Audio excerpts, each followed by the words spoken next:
Hi guys, welcome to my happy place. I am in my kitchen. It is Sunday, I don't know, somewhere around 1 o'clock in the afternoon. I am making some beef tips. Can you believe the cost of that pot roast? With mushroom and gravy, probably more like an au jus, mushroom and onion. And I'm also going to have smashed baby gold Yukon taters, and probably just a simple side salad. Go for the ride with me, guys. One of the keys to what I'm doing here, honestly, guys, is just good utensils. So I sharpened my knife just before I started to work. Just so simple, and I've had it for absolute years. So I'm going to continue cubing this. When I'm done, because I've washed the meat, it's moist. I want to make sure it's dry because I'm looking for a sear. I'll show you. Keep watching. So here, guys, I have a cast iron pot. The pot is over probably a medium high heat. It's just getting hot for me so I can sear off the cut pot roast. I did decide to go with some colossal shrimp. I think these are 15 to 25 per pound. I actually am heating this so that I can put my fat in there, which if you watch me at all, you know lard is my first fat of choice. So I'm searing off some pot roast that I have cut into chunks. So this is the pot roast that I have begun cutting. Because I have to brown it in stages, I thought, let's get this dried off, seasoned, and into a hot pot with the lard so we can start the process, and I'll just continue cutting.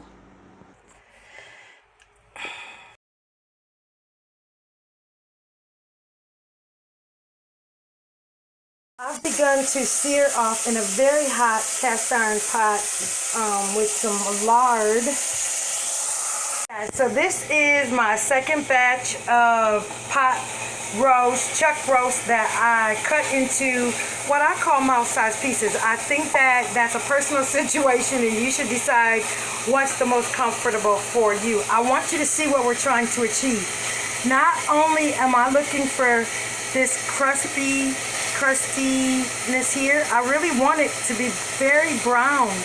It seals in flavor and moistness, so then I don't have a problem with drying out if I take this step. So this is just a couple of tablespoons of lard. I did not add any more fat, except for I did when I was trimming that pot roast. I did have a little bit of fat. I'm going to take out all of the rest of the meat and add it to my first batch. I'm going to get some onions in there so that they're cooking with an aromatic.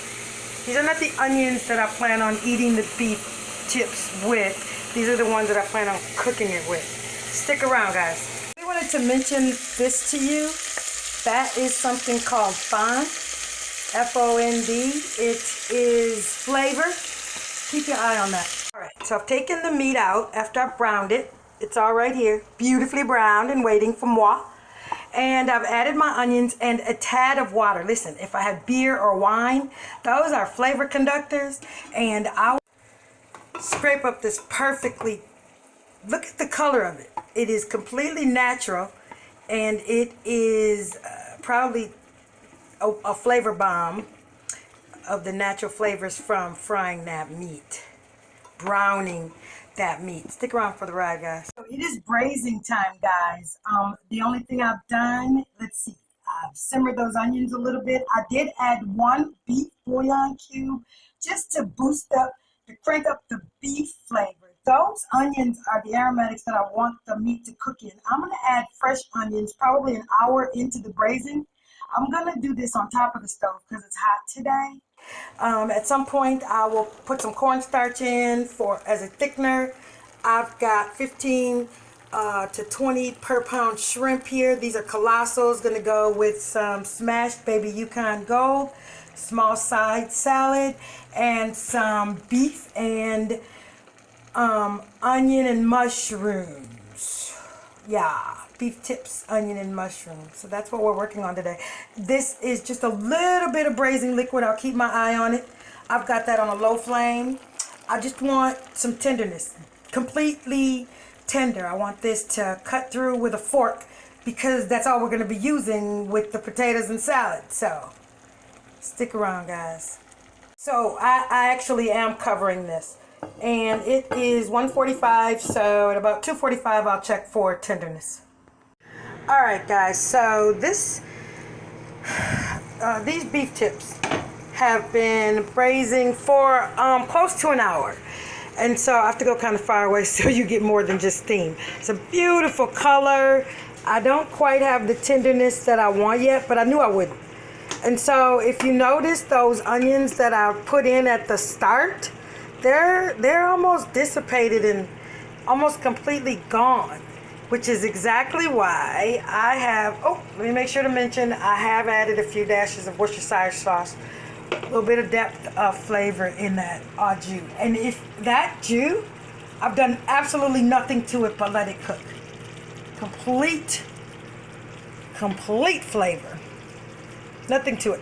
I hope you can see that color. Ridiculous.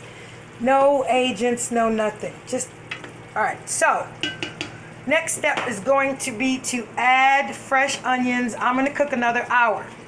So, I've got another couple of onions that I have sliced. Sliced, not diced, guys, because we're cooking for low and slow. So, if you dice them, they'll completely dissipate like the original ones. But here, I've sliced these pole to pole. Kind of thick. Listen. Pole to pole. To thick. Alright, so I'm going to put the mushrooms in. So I have about 8 ounces of baby portabella. Some of them I've sliced and others I've left totally whole. I like the thought of, this is beef tips and mushrooms, so you should know you have mushrooms and onions in the dish. I'm going to let this cook down a little bit, see where we are with the mushroom to beef ratio, and potentially add more portabellas, but I'm going to let it cook down for a little while and then lid on. Mushrooms and onions are water based, so we know we're going to get more. I should have shown you. There's not much liquid in there. I am slow braising. I'm not boiling. I still have some liquid in there. I could probably add some. I would just really go with water at this point if I don't have any thawed stock.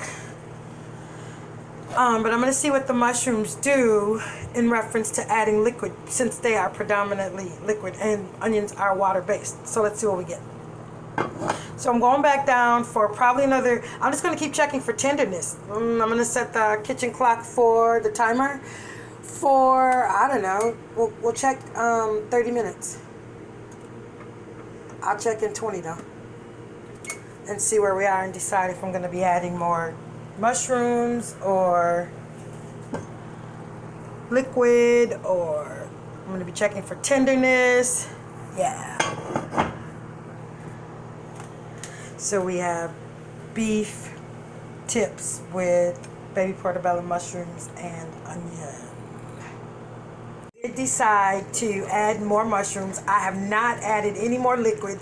So thank goodness I didn't put any liquid in. If you remember when I started this, rewind.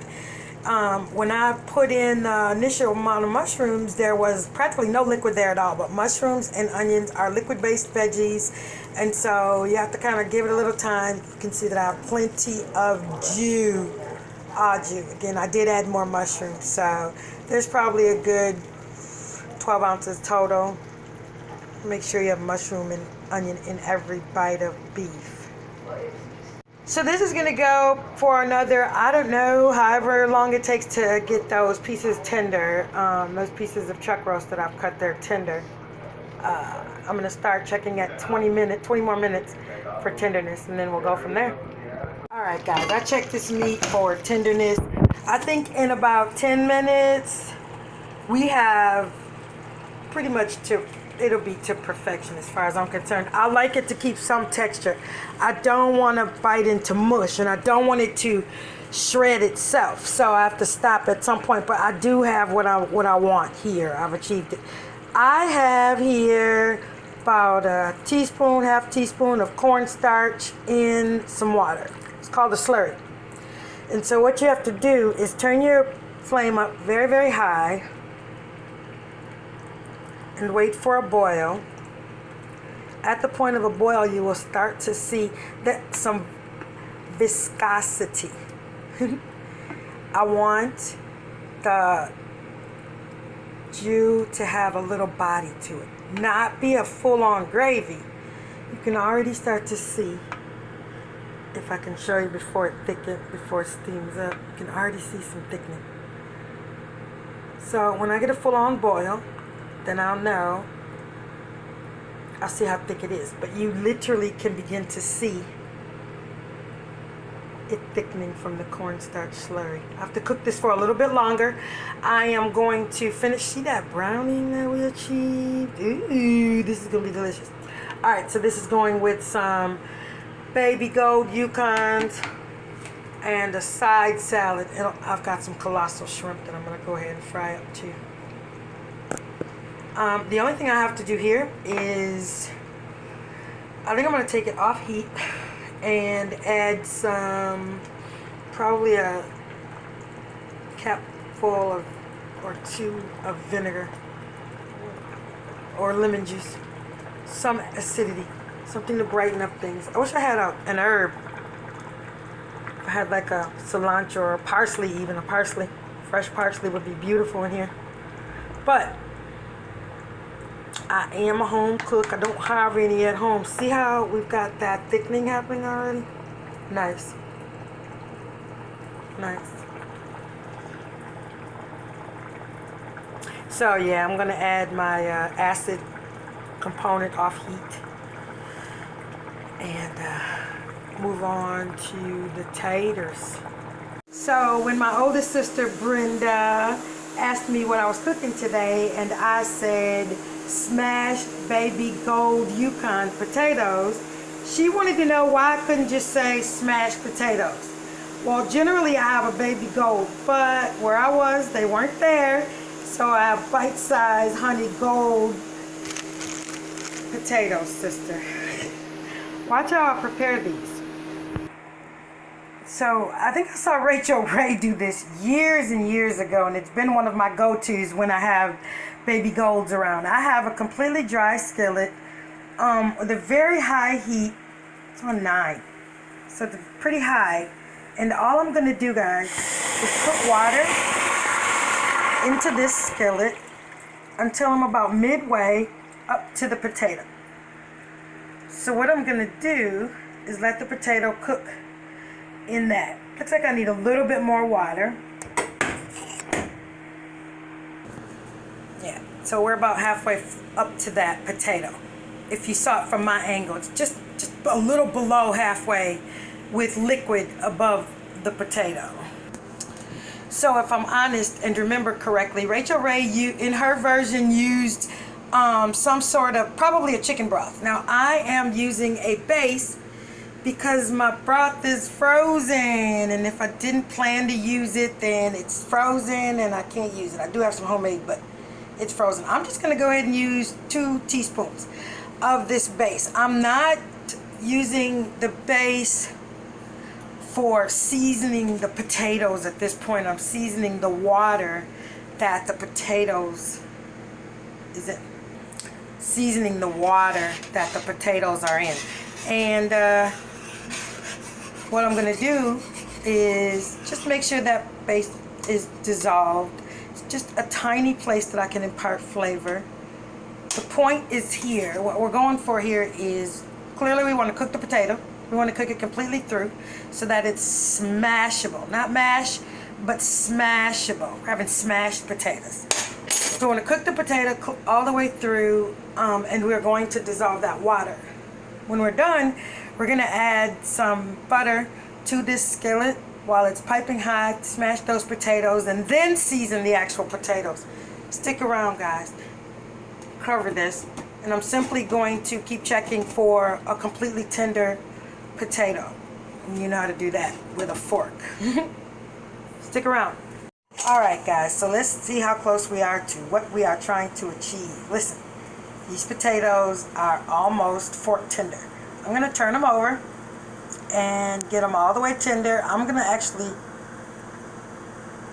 leave the top off because we are pretty close to there, and I don't want them to mash. I want to smash them. So I'm going to leave the top off while they finish cooking. I'm just making sure that each one of them can get that fork through it, and I can. So I'm going to leave the top off and let the water dissipate. And before the water is gone, as a matter of fact, I think I'm going to be adding some butter right now. Hold on. So I've added a couple of tablespoons of butter, and my expectation here, what I'm looking for, is going to be for that water to completely dissolve, these potatoes to be absolutely smashable, and what's going to happen when the butter melts and the water dissolves, the fat from the butter will still be there, and so this hot skillet is going to make them brown for us. You'll see. Stay along, stick along for the ride. Here we are with that potato pretty much done. You have to keep checking for tenderness, guys, and cooking is not a perfection. I actually had to pull some water off, which makes me think in retrospect that maybe putting the butter in last makes the most sense. That you don't want to happen. So they may have gone a little too far. So I do have a fork that I'm going to try using. Rachel Ray's version used a fork, and she just let it split, just simply split. So it's kind of it's a mashed potato. You can feel it when it pops. You can see the split. When I'm done doing these, then I'll season them finally. The only seasoning that came anywhere near these potatoes is the chicken base that we put in to the broth to steam them. When I come back, I'm going to season these, and we're going to get them to brown up for us. So those potatoes are completely seasoned, just salt and pepper. I think I'm going to put just a tad bit of thyme. Potatoes, you know me, love thyme, and I have some dried thyme. So I'm going to put a little bit of dried thyme on top of each one. See what's happening there? The fat that was in that skillet is starting to caramelize a little bit. I'm looking for browning. You'll see it when we turn them over and season the other side. Hang on, guys.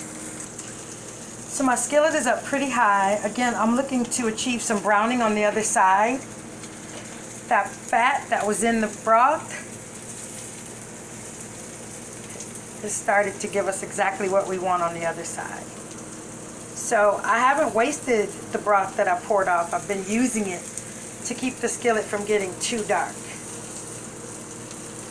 So you still have to keep your eye on what's happening, because that one still needs a lot of color as far as I'm concerned. So she goes back over, and I'm just going to keep doing this until I have brown on both sides and seasoned on both sides. And I'm only seasoning these potatoes with salt, pepper, and thyme. T-Y-M-E, not T-I-M-E. Ha ha ha ha. Alright, hang on, guys, so you can see it when it's done. So this is what I wanted to share with you. I have one potato that completely fell apart. Nothing you can do about it. Completely edible, just not as pretty as the others. Usually I won't give that to a guest if I was serving this for guests. It's just another way to serve potatoes that is unique and tasty and not real time consuming. You have to boil the potato anyway.